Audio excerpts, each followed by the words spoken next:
Hello दोस्तों, स्वागत है आपका हमारे YouTube channel mission lecturer UK 2025 पर। तो दोस्तों, आज की क्लास में बात करेंगे उत्तराखंड प्रवक्ता स्क्रीनिंग के एक और बेहतरीन क्लास पर, जिसमें हमने चूंकि इससे पहले के भाग में हमने 1 से लेकर 50 तक के क्वेश्चन इसमें अटेंड किए थे, जिसमें शिक्षण अभिरुचि के क्वेश्चन है। दोस्तों, आप प्ले लिस्ट में जाके हमारी क्लास को जरूर वॉच कर लीजिएगा। आज उसी का हम दूसरा सेक्शन लेके आए हैं। 51 से लेकर 100 तक के क्वेश्चन इसमें अटेंड करेंगे। दोस्तों क्लास बहुत इंपॉर्टेंट होने वाली है प्रवक्ता स्क्रीनिंग के सभी अभ्यर्थियों के लिए। और साथ ही दोस्तों, ये जो क्लास है हमारी भाग 2 वाली, ये पीसीएस प्री, व्यक्ति सहायक, खनिज सहायक के सभी प्रकार के एग्जाम्स के लिए, क्योंकि उत्तराखंड से संबंधित पूरा सिलेबस यही है सभी में, तो इसलिए मोस्ट इम्पॉर्टेंट ये रहेगा सभी के लिए। तो बिना क्लास को स्किप किए सभी इसको वॉच करें। और अगर क्लास में नए हैं तो प्लीज़ चैनल को सब्सक्राइब कर लें, साथ ही बेल आइकन दबाकर ऑल नोटिफिकेशन ऑन कर लीजिएगा, जिससे लगातार आपको किसी प्रकार के उत्तराखंड की जॉब से संबंधित सारी नोटिफिकेशंस और साथ ही प्रवक्ता स्क्रीनिंग, पीसीएस प्री संबंधित सभी एग्जाम्स की तैयारी के लिए आपको हमारी क्लासेस लगातार देखने को मिलेंगी। तो ज़्यादा देरी नहीं करते हुए आज की क्लास को स्टार्ट करते हैं दोस्तों। तो आज की क्लास का हमारा पहला क्वेश्चन है, निम्नलिखित में से किस प्रजाति को थारू जनजाति अपना पूर्वज मानती है? तो दोस्तों, कौन सी प्रजाति है जिसे थारू जनजाति के लोग अपने पूर्वज मानते हैं? तो वह है दोस्तों किरात। तो किरात जो है, इसे थारू जनजाति के लोग अपना पूर्वज मानते हैं। ठीक है दोस्तों। तो थारू जनजाति दोस्तों कहाँ पाई जाती है? उत्तराखंड के उधमसिंह नगर में पाई जाती है। यूएस नगर में सबसे ज़्यादा जो है थारू जनजाति है दोस्तों। ये किरात वंश के हैं और कई जातियों और उपजातियों में विभाजित ये हैं। ठीक है दोस्तों। तो थारू जनजाति का जो अपना पूर्वज मानते हैं, किसको मानते हैं? किरात। और साथ ही ये सबसे ज़्यादा यूएस नगर में पाए जाते हैं। बढ़ते हैं दोस्तों अगले प्रश्न में। अगला प्रश्न है, उत्तराखंड के भोटियाओं को सामान्य रूप से जाना जाता है। तो उत्तराखंड में जो भोटिया जनजाति है दोस्तों, उनको सामान्य रूप में क्या जान जाता है दोस्तों? भोटिया लोग जो होते हैं दोस्तों, उनको कहा जाता है जाड़। किस नाम से जाना जाता है? जाड़। चमोली में जो भोटिया लोग हैं, उनको दोस्तों मारछा और तोलछा के नाम से जाना जाता है। मारछा मारछा एंड तोरछा। ठीक है दोस्तों। ये दो नाम यहाँ पर जो है चमोली में नाम है, लेकिन यहाँ पूछा गया दोस्तों उत्तरकाशी में, और उत्तरकाशी में इनको जाड़ कहते हैं। और पिथौरागढ़ में अगर बात करेंगे ना दोस्तों, इसमें क्वेश्चन कुछ भी आ सकता है। अगर इसमें पिथौरागढ़ की बात पूछी जाएगी तो पिथौरागढ़ में इनको अलग ही नाम से जाना जाता है भोटियाओं को। ठीक है दोस्तों। पिथौरागढ़ में क्या नाम से जाना जाता है दोस्तों? इनको जौहरी। क्या नाम जाना जाता है? जौहरी और शौका। ठीक है, जौहरी और शौका कहाँ जाना जाता है दोस्तों? पिथौरागढ़ में। चमोली में आपको बताया मारछा और तोलछा। ठीक है, तो शौका कहाँ है? पिथौरागढ़ में। ठीक है दोस्तों। जाड़ कहाँ है दोस्तों? उत्तरकाशी में इनको जाड़ के नाम से जाना जाता है भोटिया को। और मारछा और तोरछा कहाँ जाना जाता है दोस्तों? ये जाना जाता है आपके चमोली में। ठीक है दोस्तों, इसको जरूर नोट कर लेंगे। 3 क्वेश्चन यहाँ से प्रिपेयर हो जाते हैं। बढ़ते हैं अगले क्वेश्चन में। अगला क्वेश्चन है हमारा, किस वर्ष से औली में शीतकालीन बर्फ क्रीड़ाएं प्रारंभ हुई थी?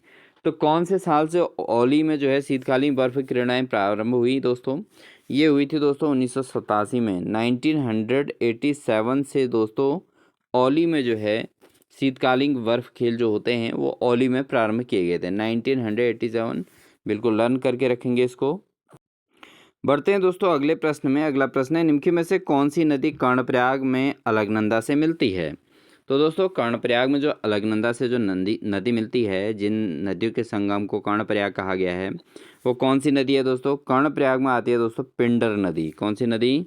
पिंडर नदी दोस्तों अलकनंदा से मिलती है और बनता है कर्णप्रयाग। अब अगर हम बात करें इसमें पंचप्रयाग की दोस्तों, अगर हम बात करें तो अलकनंदा से जहाँ पर विष्णु गंगा मिलती है, वहाँ पर बनता है दोस्तों विष्णु प्रयाग। ठीक है, अलकनंदा से कौन सी नदी मिलती है? विष्णु प्रयाग आके मिलती है। ठीक है, तो बनता है विष्णु प्रयाग बनता है। ये चमोली में है दोस्तों विष्णु प्रयाग।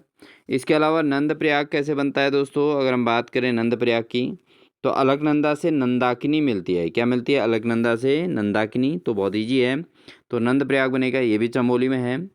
इसके अलावा अलकनंदा से अगर पिंडारी नदी मिलती है, ठीक है, तो अलकनंदा से जब पिंडारी नदी मिलती है तो कर्णप्रयाग बनता है, जो हमारे इस क्वेश्चन के अंतर्गत आया है। साथ ही अगर अलकनंदा से मंदाकिनी मिलती है दोस्तों, क्या मिलती है? मंदाकिनी। तो बनता है दोस्तों रुद्रप्रयाग, और ये रुद्रप्रयाग जो है तो रुद्रप्रयाग में ही आता है। इसके अलावा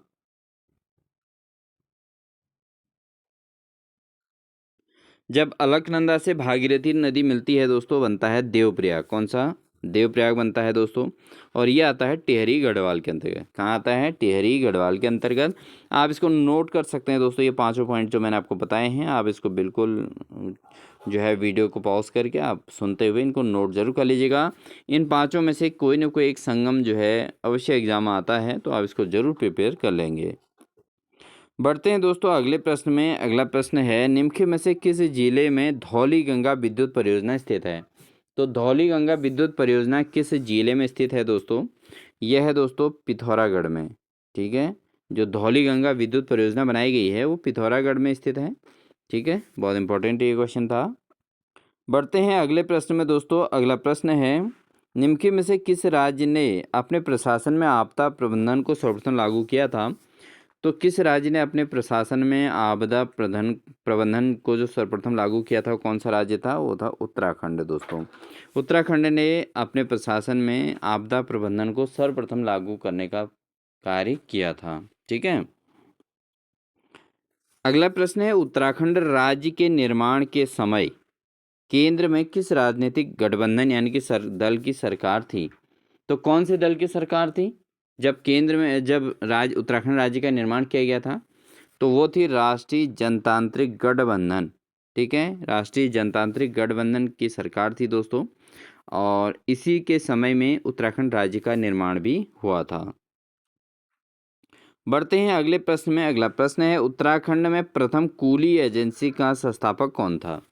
तो उत्तराखंड के अंतर्गत जो कूली एजेंसी थी दोस्तों, इसके संस्थापक कौन थे? तो वो थे दोस्तों ठाकुर जोध सिंह। ठाकुर जोध सिंह दोस्तों कूली एजेंसी के संस्थापक रूप में जाने जाते हैं। तो ये उत्तराखंड में प्रथम कूली एजेंसी के संस्थापक थे ठाकुर जोध सिंह। ठीक है दोस्तों, जरूर नोट कर लीजिएगा। बढ़ते हैं दोस्तों अगले प्रश्न में। अगला प्रश्न है, उत्तराखंड की किस महिला को बैडमिंटन क्वीन के नाम से जाना जाता है? तो उत्तराखंड के अंतर्गत कौन सी महिला है जिसे बैडमिंटन क्वीन के नाम से जाना जाता है? वह है दोस्तों मधुमिता बिष्ट। मधुमिता बिष्ट को दोस्तों उत्तराखंड की बैडमिंटन क्वीन की उपाधि मिली हुई है, और इनको बैडमिंटन क्वीन के रूप में जाना जाता है। तो इम्पोर्टेंट है गेम्स के दृष्टिकोण से। बढ़ते हैं दोस्तों अगले प्रश्न में। अगला प्रश्न है, उत्तराखंड में कुल जोत क्षेत्र कितना है? तो अगर उत्तराखंड राज्य के कुल खेती योग्य जोत भूमि की बात करें तो दोस्तों ये है आपका 7,67,571 हेक्टेयर, यानी कि 7,67,571 हेक्टेयर। ठीक है, और इसमें से अगर हम बात करें तो उत्तराखंड की लगभग 90% जो आबादी पॉपुलेशन है वो कृषि पर ही निर्भर है। ठीक है, तो कृषि यहाँ बहुत ज़्यादा उत्पादन होता है उत्तराखंड के अंतर्गत, और मैक्सिमम जो पॉपुलेशन है वो कृषि पर ही निर्भर करती है। नौकरी पेशे वाले लोग कम परसेंटेज पाए जाते हैं। अगला क्वेश्चन है दोस्तों, निम्न में से कौन सा दर्रा पिथौरागढ़ और तिब्बत को जोड़ता है? तो दोस्तों कौन सा दर्रा ऐसा है जो पिथौरागढ़ और तिब्बत को जोड़ता है? वह है दोस्तों लिपुलेख दर्रा। कौन सा दर्रा? लिपुलेख दर्रा। अब बात करते हैं कौन सा दर्रा किसको जोड़ रहा है यहाँ पे। अगर हम बात करें लिपुलेख की, तो लिपुलेख जो है पिथौरागढ़ और तिब्बत को जोड़ता है दोस्तों। दूसरे नंबर पे दिया है किंगरी और बिंगरी। किंगरी बिंगरी जो दर्रा है दोस्तों चमोली को तिब्बत से जोड़ता है। किसको जोड़ रहा है? चमोली को। ठीक है, तो चमोली को जोड़ा इसने तिब्बत से। ठीक है, अगला जो है बाराहोती दर्रा दोस्तों, ये चमोली को पिथौरागढ़ से जोड़ता है। किसको? चमोली को पिथौरागढ़ से जोड़ने वाला दर्रा बाराहोती दर्रा है दोस्तों। और उसके अलावा जो थांगला दर्रा है दोस्तों, थांगला दर्रा जो लास्ट दिया गया है, ये उत्तरकाशी को तिब्बत से जोड़ता है। किसको? उत्तरकाशी को जोड़ता है दोस्तों तिब्बत से। ठीक है, आप इसको नोट जरूर कर लीजिएगा, क्योंकि इन चारों में से कोई भी चीज़ एग्जाम में पूछी जा सकती है दोस्तों। एक बार रिपीट कर रहे हैं, लिपुलेख दर्रा जो है पिथौरागढ़ और तिब्बत को जोड़ता है।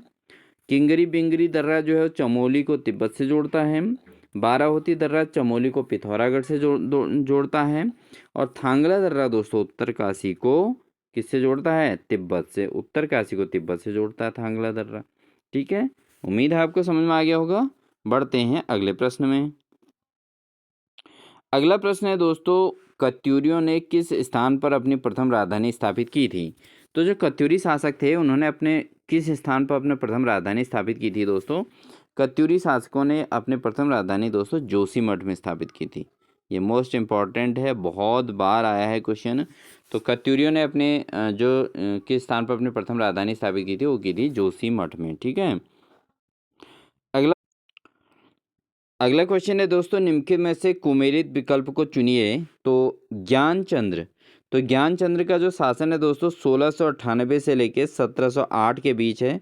ज्ञानचंद्र का शासन इसमें चला था 1698 से लेके 1708 तक, बिल्कुल सही है। उसके अलावा फतेह शाह का दोस्तों 1684 से लेके 1716 के बीच फतेह शाह का शासन चला था, ये भी बिल्कुल सही है। अगर हम जगत चंद्र की बात करें दोस्तों, इनका जो शासन था वो 1708 से लेके 1720 तक चला था। 1708 से 1720 तक, तो यही यहाँ पर कुमेलित है दोस्तों, 1730 लिखा गया है। लेकिन 1708 से लेकर 1720 तक जगत चंद्र का शासन था। इसके अलावा जो प्रदीप शाह है उसका शासन जो है 1717 से लेकर 1772 तक शासन चला था। तो यहाँ पर कौन सा कुमेलित होगा दोस्तों, वो होगा आपका जगत चंद वाला, क्योंकि इसमें 1708 से लेकर 1720 तक। इसका आप सही आंसर नोट कर लेंगे और ये इसका ऑप्शन नंबर सी इस प्रश्न के अकॉर्डिंग सही हो जाएगा, अदरवाइज ये यहाँ पर गलत था। ठीक है दोस्तों, बढ़ते हैं दोस्तों अगले प्रश्न में। अगला प्रश्न है, किस सन में नेपाल के गोरखाओं ने कुमाऊं पर आक्रमण कर उसे अपनी अधीन किया? तो किस सन में नेपाल के गोरखाओं ने कुमाऊं पर आक्रमण करके उसे अपने अधीन किया था? ये क्या था दोस्तों 1790 में, 1790 में नेपाल के गोरखाओं ने जो है कुमाऊं पर आक्रमण कर लिया और उसके बाद जो है कुमाऊं को अपने अधीन कर लिया था। और कुमाऊं पर इन्होंने बहुत आसानी से विजय प्राप्त कर ली थी दोस्तों 1790 में। बढ़ते हैं दोस्तों अगले प्रश्न में, कोटेश्वर बांध की विद्युत उत्पादन क्षमता कितनी है? तो जो कोटेश्वर बांध है उसकी विद्युत उत्पादन क्षमता कितनी है दोस्तों? वह है 400 मेगावाट। कितनी है? कोटेश्वर बांध की जो विद्युत उत्पादन क्षमता है वो 400 मेगावाट है। 400 मेगावाट की कोटेश्वर जल विद्युत परियोजना का 2400 मेगावाट दोस्तों टिहरी जल विद्युत परियोजना का एक अभिन्न अंग है। ठीक है। और कोटेश्वर परियोजना में 97.5 मीटर ऊंचा एक कंक्रीट बांध जो बना हुआ है दोस्तों। ठीक है। बढ़ते हैं अगले प्रश्न में। अगला प्रश्न है दोस्तों, उत्तराखंड के किस राष्ट्रीय उद्यान को विश्व विरासत का दर्जा दिया गया है? तो उत्तराखंड से कौन सा राष्ट्रीय उद्यान है जिसको विश्व विरासत का दर्जा मिला है? वो है फूलों की घाटी। फूलों की घाटी को दोस्तों विश्व विरासत का दर्जा मिला हुआ है और ये जो है दोस्तों उत्तराखंड के चमोली जिले में है फूलों की घाटी। बढ़ते हैं दोस्तों अगले प्रश्न में, स्थानीय स्वशासन प्रणाली में उत्तराखंड के किस मुख्यमंत्री ने महिलाओं के लिए 50% आरक्षण स्वीकृत किया? तो कौन से जो है उत्तराखंड के कौन से मुख्यमंत्री जिन्होंने महिलाओं के लिए 50% का आरक्षण रखा? तो कौन है दोस्तों? वह है भुवन चंद खंडूरी। इन्होंने 2008 में ये काम किया था दोस्तों। 2008 में, मार्च 2008 में पंचायती राज संस्थाओं में महिलाओं के लिए फिर 50% का इन्होंने आरक्षित करके विधेयक विधानसभा में पेश किया था। ठीक है दोस्तों, तो 50% जो है महिलाओं को यहाँ पर आरक्षण दिया गया था। अगला प्रश्न है दोस्तों, निम्न में से सुमेलित कर सही उत्तर चुनिए। तो यहाँ पर कौन सी चीज़ कहाँ पहनी जाती है, ये सुमेलन इसमें चाहिए दोस्तों। अगर हम बात करें चरियो, तो चरियो दोस्तों कहाँ पहना जाता है? सिंपल सी बात है, गले में पहना जाता है। तो ए का जो आंसर हो जाएगा थर्ड सही हो जाएगा। इसके अलावा जो फली है दोस्तों, तो नाक में पहनी जाती है फली, इसको फुली भी कहते हैं। इसको बहुत सारे लोग फुली पढ़ते हैं दोस्तों। ठीक है, तो नाक की फुली कहते हैं, नाक की फली। उसके अलावा जो धगुला है दोस्तों, धगुला कहाँ पहना जाता है? हाथ में धगुला पहना जाता है दोस्तों। तो सी का दूसरा आंसर सही हो जाएगा। इसके अलावा जो तुग्यल है दोस्तों, तुग्यल दोस्तों ये कान में पहना जाता है। कहाँ पहना जाता है? कान में। तो इसके आधार पर अगर हम देखें तो इसका कौन सा ऑप्शन सही होगा? चरियो हो गया गले में, फली हो गया दोस्तों नाक में, धगुला हो गया हाथ में और तुग्यल हो गया कान में। ठीक है, तो कौन सा ऑप्शन सही होगा दोस्तों? इसका जो कूट दिया गया है दोस्तों, इसके कूट के अनुसार इसका ऑप्शन नंबर बी इसका सही आंसर हो जाएगा। अगला क्वेश्चन है गढ़वाल एंशिएंट एंड मॉडर्न। जो गढ़वाल एंशिएंट एंड मॉडर्न पुस्तक के लेखक कौन हैं? तो गढ़वाल एंशिएंट और मॉडर्न पुस्तक के लेखक कौन है दोस्तों? वह हैं राय बहादुर पातीराम। कौन है दोस्तों? गढ़वाल एंशिएंट एंड मॉडर्न नामक पुस्तक किसने लिखी है? यह है राय बहादुर पातीराम के द्वारा लिखित ये बुक है। बढ़ते हैं दोस्तों अगले प्रश्न में। अगला प्रश्न है निम्नलिखित में से उत्तराखंड के किस स्थान में सबसे अधिक एकीकृत औद्योगिक संस्थान की इकाई है? तो दोस्तों वह है आपका हरिद्वार में। हरिद्वार में दोस्तों सबसे ज़्यादा उत्तराखंड की सबसे ज़्यादा एकीकृत औद्योगिक संस्थाएं हैं जो है उत्तराखंड की एक पहचान बनाती हैं। तो ऑप्शन नंबर इसका डी सही हो जाएगा। अगला क्वेश्चन है दोस्तों एडुसेट प्रक्षेपित किया गया था। तो एडुसेट एक उपग्रह है। तो ये कब प्रक्षेपित किया गया था दोस्तों? ये है 2004 में एडुसेट जो है प्रक्षेपित किया गया था और ये इसरो के द्वारा हुआ था दोस्तों, और 20 सितंबर 2004 में इसको प्रक्षेपित किया गया था। ठीक है, लेते हैं दोस्तों अगला क्वेश्चन। अगला क्वेश्चन है OHP। OHP यानी कि ओवर हेड प्रोजेक्टर होता है। क्या होता है दोस्तों? ये एक प्रकार का हार्डवेयर है। क्या है दोस्तों? कठोर शिल्पोपागम इसको कहते हैं, जिसको हार्डवेयर का नाम भी कहा जाता है। तो OHP यानी कि ओवर हेड प्रोजेक्टर क्या है? एक कठोर शिल्पोपागम है दोस्तों। अगला प्रश्न है शिक्षा बिना बोझ के नामक रिपोर्ट प्रस्तुत की थी। तो एजुकेशन विदाउट बर्डन, ये किसने जो है रिपोर्ट प्रस्तुत की थी दोस्तों? ये की थी यशपाल समिति के द्वारा। ये जो है शिक्षा बिना बोझ के वाला कॉन्सेप्ट जो है यशपाल समिति के द्वारा दिया गया था और इसकी रिपोर्ट जो है प्रस्तुत की गई थी। बढ़ते हैं दोस्तों अगले प्रश्न में। प्राथमिक शिक्षा में शाला त्याग का संबंध किससे है? दोस्तों शाला सिद्धि भी चलता है और शाला त्याग भी है। शाला त्याग का जो है प्राथमिक शिक्षा में शाला त्याग जो है ये किससे संबंधित है? यह है दोस्तों अपव्यय और अवरोधन से संबंधित है। प्राथमिक शिक्षा में शाला त्याग, ठीक है, अपव्यय एवं अवरोधन से संबंधित है। बढ़ते हैं दोस्तों अगले प्रश्न में। शिक्षा आयोग की रिपोर्ट का क्या नाम है? तो शिक्षा आयोग की जो रिपोर्ट है उसका नाम है शिक्षा एवं राष्ट्रीय विकास। तो राष्ट्रीय शिक्षा एवं राष्ट्रीय विकास किस आयोग का नाम है दोस्तों? किस आयोग की रिपोर्ट का नाम है? यह है शिक्षा आयोग की रिपोर्ट का नाम है।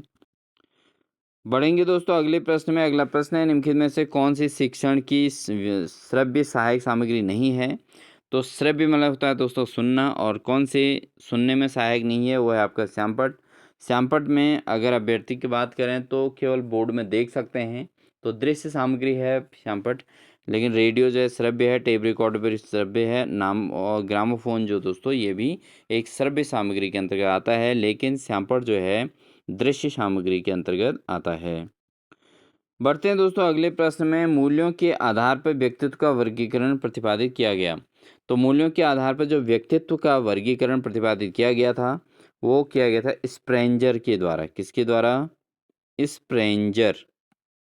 स्प्रेंजर के द्वारा दोस्तों मूल्यों के आधार पर व्यक्तित्व के वर्गीकरण का प्रतिपादन किया गया था। बढ़ते हैं दोस्तों अगले प्रश्न में। व्यवहार तकनीकी आधारित किस पर आधारित है? तो व्यवहार तकनीकी किस पर आधारित है दोस्तों? ये है मनोविज्ञान पर आधारित। व्यवहार तकनीकी किस पर आधारित है? मनोविज्ञान पर आधारित है दोस्तों व्यवहार तकनीकी। बढ़ते हैं दोस्तों अगले प्रश्न में। अगला प्रश्न है मूल्य व्यवहार के निर्धारक कारक हैं, ये किसने कहा था? बहुत इंपॉर्टेंट क्वेश्चन है कि किसने कहा था कि मूल्य व्यवहार के निर्धारक कारक हैं?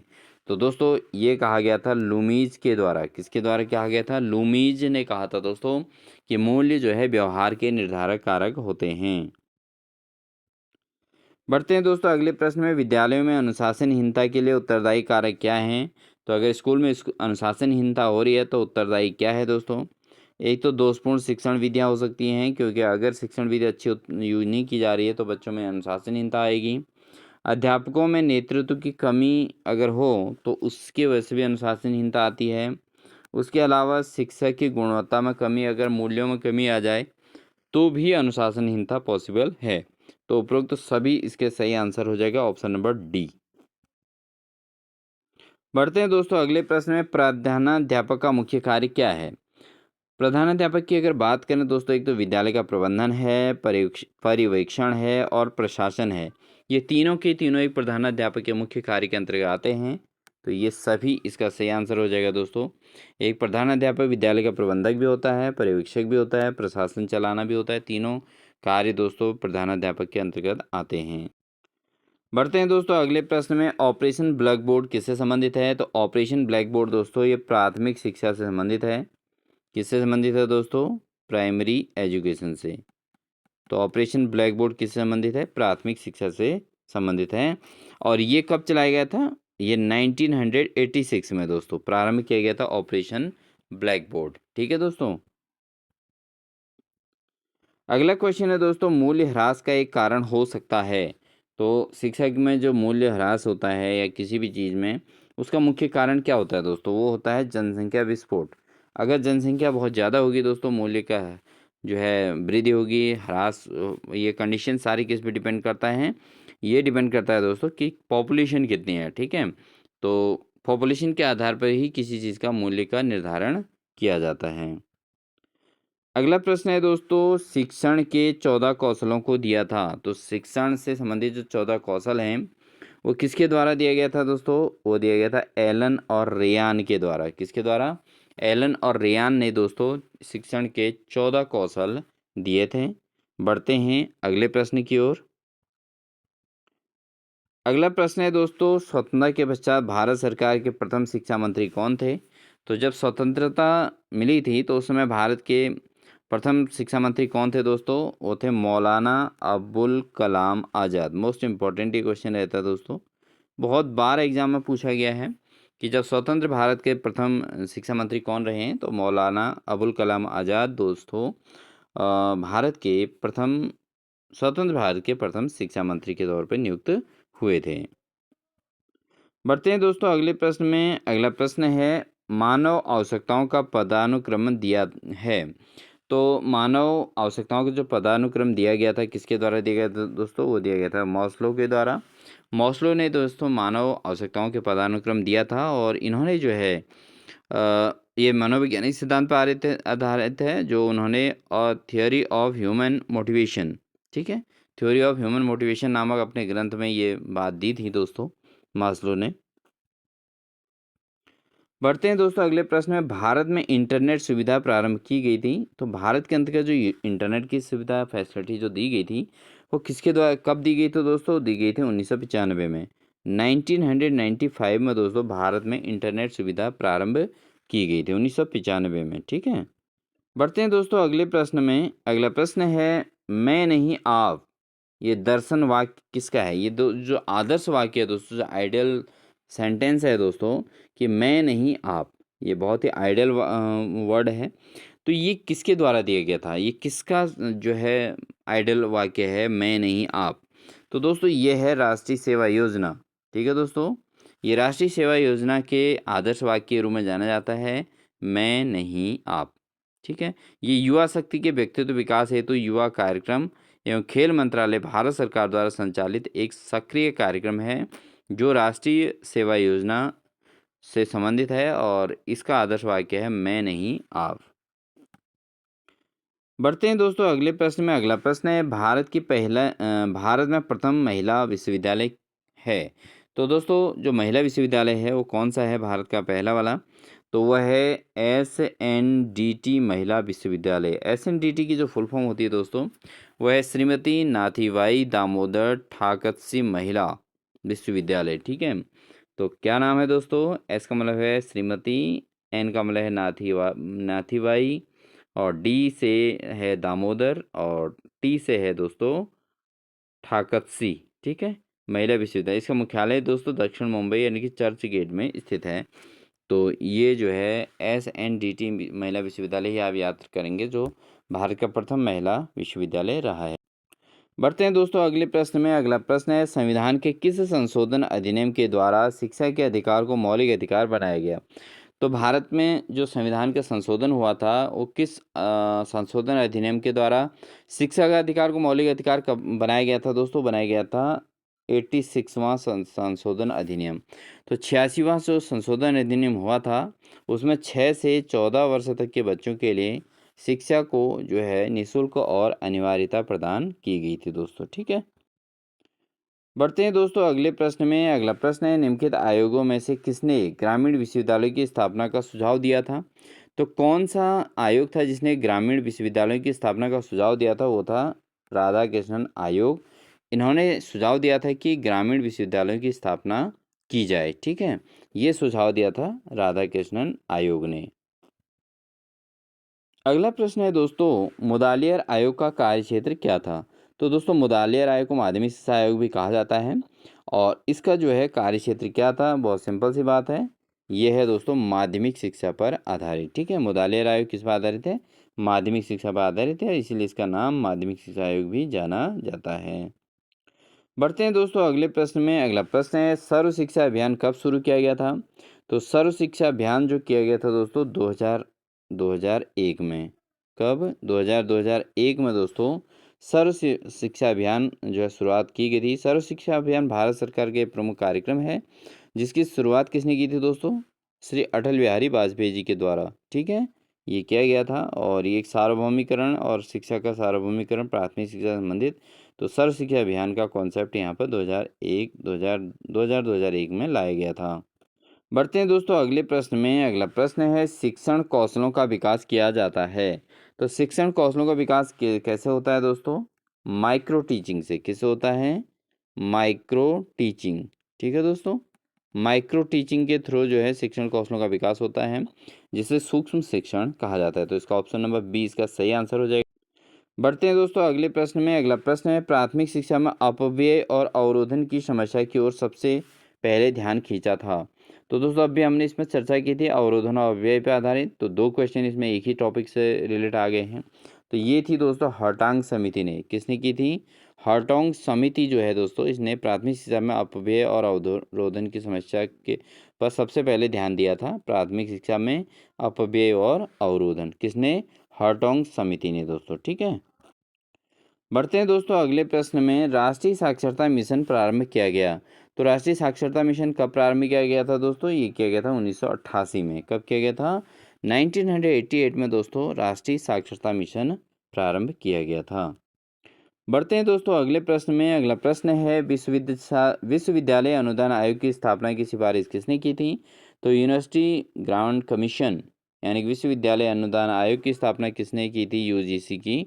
तो इसका जो सिफारिश किसके द्वारा की गई थी दोस्तों? वो की गई थी राधाकृष्णन आयोग, जिसको विश्वविद्यालय शिक्षा आयोग भी कहा जाता है, उच्च शिक्षा के लिए था ये। तो राधाकृष्णन आयोग ने ही दोस्तों विश्वविद्यालय अनुदान आयोग की स्थापना की थी। लेते हैं दोस्तों अगले क्वेश्चन को। अगला क्वेश्चन है, विद्यालय का आंतरिक अनुशासन संभाला जाता है किसके द्वारा? तो विद्यालय का जो इंटरनल वो है डिसिप्लिन है, तो वो कैसे किसके द्वारा संभाला जा सकता है? वो प्रधानाध्यापक के द्वारा। ठीक है, विद्यालय के जो आंतरिक अनुशासन है उसको संभालने का काम किसका है दोस्तों? विद्यालय के प्रधानाचार्य का। ठीक है, प्रधानाध्यापक का। बढ़ते हैं दोस्तों अगले प्रश्न में। अगला प्रश्न है, एनसीटी को किस वर्ष एक वैधानिक संस्था घोषित किया गया था? तो एनसीटी को दोस्तों 1973 में 1973 में एनसीटी को राष्ट्रीय जो है भारत सरकार के द्वारा राष्ट्रीय शिक्षक शिक्षा परिषद, जिसको एनसीटी कहते हैं, तो इसको भारत सरकार की संस्था के रूप में 17 अगस्त 1900 जो अधिनियम जो पारित हुआ 1993 में हुआ था, उसके बाद जो है 17 अगस्त 1995 में दोस्तों इसको पास किया गया था। कब किया गया था? 1995 में। ठीक है, तो इसको संवैधानिक एक वैधानिक संस्था घोषित कब किया गया था? एनसीटी को 1995 में। 1973 में इसकी शुरुआत करने की तैयारी की गई थी दोस्तों और 1995 में इसको वैधानिक संस्था घोषित किया गया था। ठीक है, बढ़ते हैं दोस्तों आज की क्लास के अंतिम क्वेश्चन में। निम्नलिखित में से किस शहर में एनसीटी का क्षेत्रीय कार्यालय नहीं है? तो इनमें से कौन सा शहर ऐसा है जहां पर एनसीटी का क्षेत्रीय कार्यालय नहीं है दोस्तों? वह है चेन्नई। चेन्नई में एनसीटी का क्षेत्रीय कार्यालय नहीं है। बाकी जयपुर में भी है, भोपाल में भी है और भुवनेश्वर में भी है। तो एनसीटी के जो क्षेत्रीय कार्यालय हैं दोस्तों जयपुर, भोपाल और भुवनेश्वर हैं, लेकिन यहाँ पर जो है चेन्नई नहीं है। तो दोस्तों इसका ऑप्शन नंबर सी सही हो जाएगा। दोस्तों आपको हमारी क्लास कैसी लगी कमेंट सेक्शन में ज़रूर बताइएगा। वीडियो अच्छी लगी तो लाइक ज़रूर कर दीजिएगा, साथ ही अपने दोस्तों को शेयर भी कीजिएगा और अगर चैनल पर नए हैं तो चैनल को सब्सक्राइब कर लीजिएगा और बेल आइकन दबाकर ऑल नोटिफिकेशन ऑन कर लीजिएगा दोस्तों, जिससे इसी प्रकार के लगातार क्लासेस का नोटिफिकेशन आपको हमारे चैनल के माध्यम से देखने को मिलेगा। और साथ ही दोस्तों, अगर आप चैनल पर नए हैं, प्लीज़ प्लेलिस्ट में जाके आप हमारे प्रीवियस ईयर क्वेश्चन पेपर की पूरी क्लासेस को ज़रूर वॉच कीजिएगा।